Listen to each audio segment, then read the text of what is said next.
Yes, पूर्णबंदी के 40 दिन बाद आखिरकार जिंदगी अब खरामा अपने पुराने रास्ते लौटनी शुरू हो गई है। केंद्र सरकार ने कोरोना मामलों के मद्देनजर जिलों को लाल, नारंगी और हरा क्षेत्रों में बांटकर सेवाओं और कामकाज की बहाली की इजाजत दे दी है। बंदी की वजह से कारोबारी गतिविधियां ठप पड़ गई थीं। कल कारखाने ठहर गए थे। ऐसे में उद्योग जगत का दबाव था कि बंदी को लंबे समय तक आगे न बढ़ाया जाए। मगर जिन राज्यों में कोरोना के मामले लगातार बढ़ रहे हैं और उस पर अंकुश लगाना चुनौती बना हुआ है, उनका दबाव था कि बंदी को और आगे बढ़ाया जाए। कुछ राज्यों ने बंदी के तीसरे चरण की घोषणा भी कर दी थी। ऐसे में केंद्र सरकार के सामने स्वाभाविक ही असमंजस की स्थिति थी। पर राज्य सरकारों और केंद्र के विभिन्न महकमों से विचार विमर्श के बाद यही रास्ता निकला कि बंदी को 14 दिन के लिए और आगे बढ़ा दिया जाए। पर जिन इलाकों में संक्रमण कम है या बिल्कुल नहीं है, उनमें कारोबारी और दूसरी गतिविधियों को बहाल कर दिया जाए। हालांकि अभी स्कूल, कॉलेज, रेलें, हवाई जहाज, बस सेवाएं पूरे देश में बंद रहेंगी। जहां तहां फंस गए और अपने घर लौटने के इच्छुक लोगों को सुरक्षा मानकों का पालन करते हुए लौटने की इजाजत जरूर दे दी गई है। जहां संक्रमण के मामले बिल्कुल नहीं पाए गए, वहां कारोबारी गतिविधियों को बड़े पैमाने पर शुरू करने की छूट मिली है। पर जहां कम मामले हैं, वहां कई कारोबार बंद रहेंगे। अधिक संक्रमण वाले इलाकों में सख्ती बरकरार रहेगी।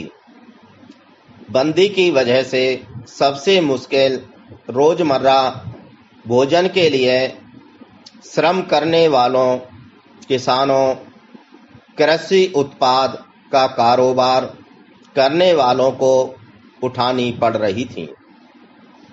अब ऐसे लोगों को काम करने की इजाजत मिलने से उनके साथ साथ शहरों में खाने पीने की चीजों की किल्लत से जूझ रहे लोगों को भी कुछ आसानी होगी। इसके अलावा कुछ भारी उद्योगों को भी बड़े पैमाने पर नुकसान उठाना पड़ रहा था, जिन्हें इस फैसले से राहत मिलेगी।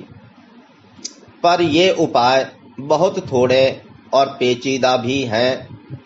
इससे किसानों को खेतों में काम करने, फसलें बेचने में बेशक कुछ आसानी होगी, पर चूंकि पाबंदियां जिलेवार स्थितियों को ध्यान में रखते हुए हटाई गई हैं, इसलिए उन्हें भी कुछ कठिनाइयों का सामना करना ही पड़ेगा। जिलों की सीमाएं इस कदर आपस में जुड़ी होती हैं और पड़ोसी जिलों के लोगों का कामकाज एक दूसरे पर निर्भर होता है। इसलिए अगर एक जिले में छूट दी गई है पर उससे सटे जिले में पाबंदियां बरकरार हैं, तो उनकी आवाजाही पर असर पड़ेगा ही।